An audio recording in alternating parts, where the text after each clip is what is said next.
That's it. Get it on the rest.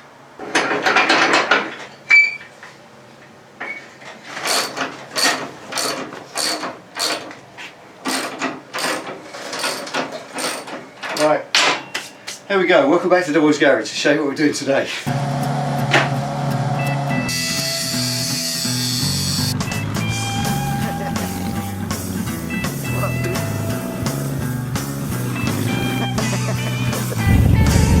Okay, watch out, what's all this about? Now, it's this time of year, it's winter, riding around upright, greasy, slithery roads, and there's lots of foreign objects on the road, lots of grit, aggregate, nails, screws, all that sort of thing that in the summertime just don't seem to be around. Also, when the roads are wet and greasy, that wetness and greasiness acts as a lubricant, and anything that's a little bit spiky just gets slithered into your tyre. It kind of assists the path in through the rubber, and it's very easy to pick up punctures in the winter, roundabout way of what I'm saying here. So if you look at my tyre here, as you can see, got down to about 1 mil of tread, 1-2 mil. Let's have a look. That's the wear bar there. That's the thinnest point of the tyre. Once those wear bars disappear, then you have to replace them.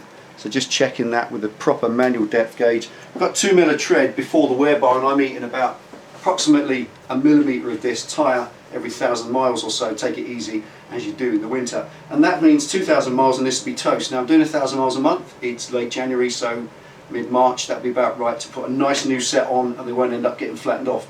I think you know the mentality there. So before I go any further, really, it's a bit of a dangerous thing to run around on a tyre with a very low tread. They're very susceptible to picking up punctures and obviously blowouts. Blowouts are the major issue that worry me here, because when a tyre gets a big foreign object, if it's a big thick chunky rubber tyre, lots of meat, it will hold on to that nail or screw until you can stop and see it and get it fixed. Obviously a very thin tyre isn't as easy to hold on to that foreign object, and it can ping them out quick. That can lead to a blowout. As that ejects it, you're at speed, out comes the air, that splits the tyre, and suddenly it all gets very ugly. So to prevent that, there's a little thing I've used in the past, is this injectable tyre sealant. Now this stuff's goop. I'm not endorsing goop or slime or ultra seal or puncture safe or ride in or any of the products that do this. All I'm suggesting is this stuff, and I like it because as the tyre, if it gets a puncture, ejects that air as it comes out. This stuff, being 50,000 times thicker than air, is going to come out far slower. These tyre sealants, they do seal small punctures, 3-4 mil, but not much more than that, but they do also control the letdown. If a tyre is going to eject all its air and you're going to have a puncture, it will control that and it will let it down slowly. So I think it's a far safer thing than having nothing in there, especially with a very thin tread tyre. And that's quite a safe tyre, nothing wrong with that, just this is a great precaution to use with it. So how do you fit it? I'll show you. First thing to do, let all the air out the tyre, and I just use a little gauge there, one of these little tools, to unscrew the Schrader valve, take it out completely, because you have to inject it in through the valve. So I'll take out the Schrader valve first.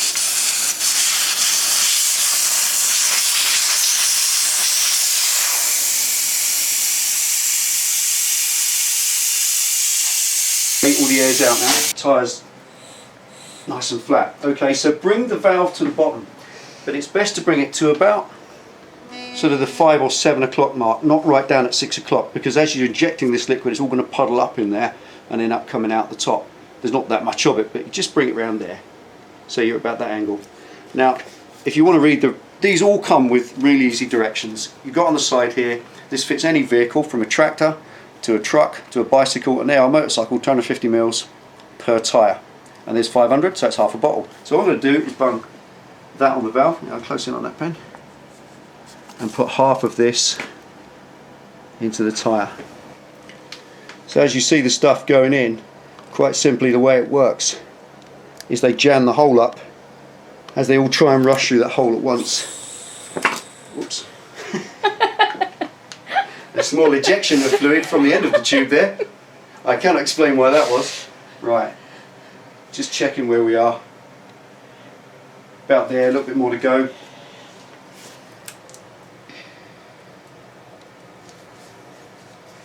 So that's the idea, the little tiny dots of rubber all rush for the hole. As they all jam up in the hole, that gets hot, they vulcanise and seal it. Now, there we are, you see that pen? See where it's moving? Yep. It's about half, so that will do the trick. It'll drop more for good luck. There we are. Then all you need to do is grab a rag, wipe off any excess around the nozzle. And what I do at this point is grab the airline and just use the airline to inject a little bit of air through there to just effectively blow the sealant clear of the thread, and then we can put the Schrader valve back in. That is it installed. It's as simple as that. Anyone can fit this stuff. Your valve back in. Now normally you'll find if you haven't got a valve tool, you can pick them up anywhere. You can even get dust caps that have got a valve removing tool on the head of them. Now when you push it in, literally just use 2 fingers.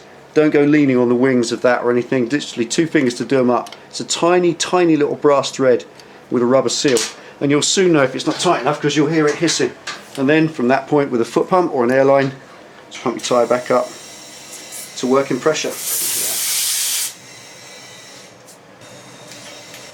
Right, okay, pressure up. Obviously check it at the end before you've finished.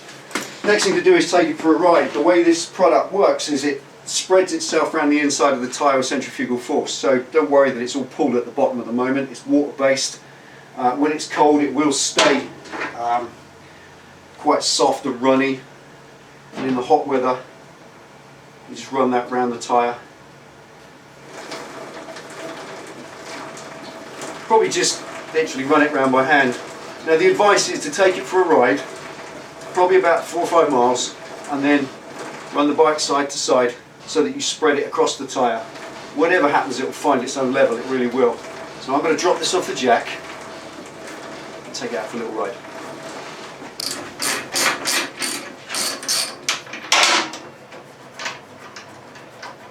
Bit easy on the bench. Oh God, yes. The bench is fantastic. You can watch if you leak. We've got a lift bench now, as you can see. The ease with which we work, as you see, is fantastic. You just do jobs standing up. So much simpler. And a little table jack as well. Just some basics on any bench. Obviously, safety is the utmost important thing. There are some provisos if you're going to use one. They're a hydraulic bench, but obviously there's lots of scissor jack stuff going on underneath there. So you have a lock pin there and a lock bar, which even if the hydraulics goes, prevents it from dropping on the floor. I'm just going to pop the ramp on. It's on my ass. Does my bum look big in this? Does my bum look big on this? It's a cool piece of kit. We're really happy, aren't we? Well, it makes life so much easier with jobs like this. It really does. It makes it a 5-minute job. And we can just, under control, slow it down. Nice and gently.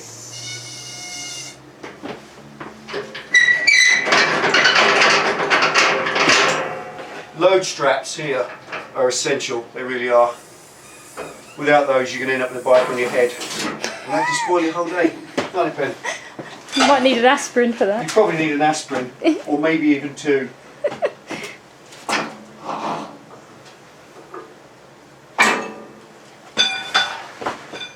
Obviously, if you've got 2 people, it's all right, Ben, stay there, okay, I can manage. I could help.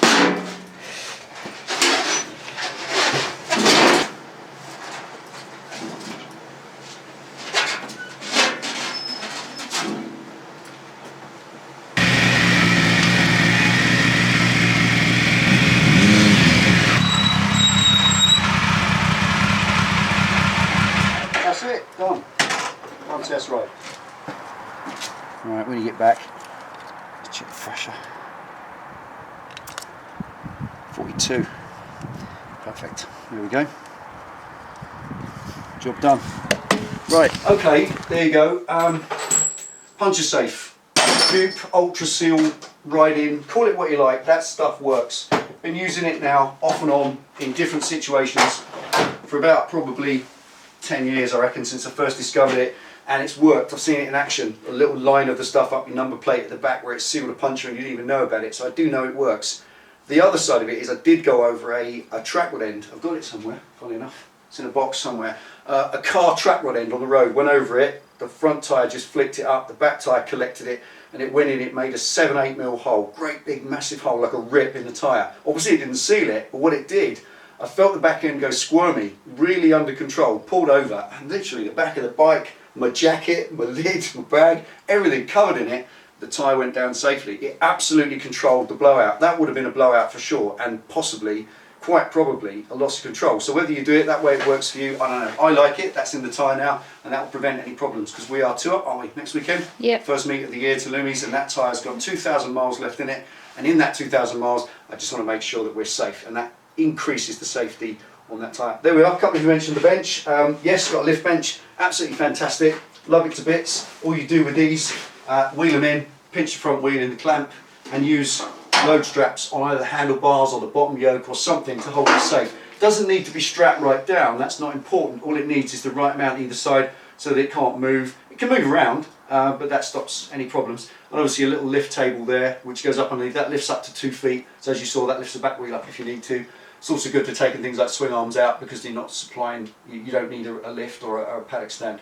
If you're interested, lots of people have asked about this. It was a little investment, combination of a great gift for some lovely friends of ours and also the money from the t-shirts, sweatshirts. This is us investing that right back in. £299 on it, Pam? Yep. £299, just under 300 quid from Frost, people who do the wrap.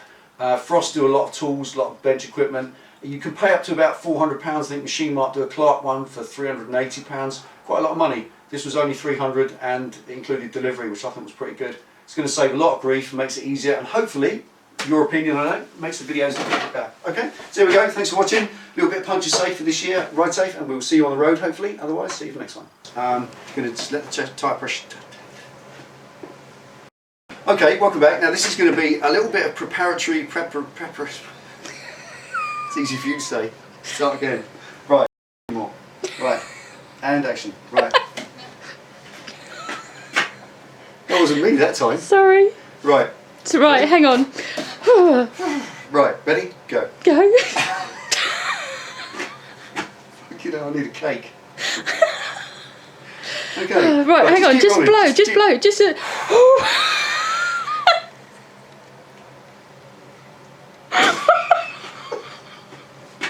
Right, let's have a break. That's enough. Can't do any more.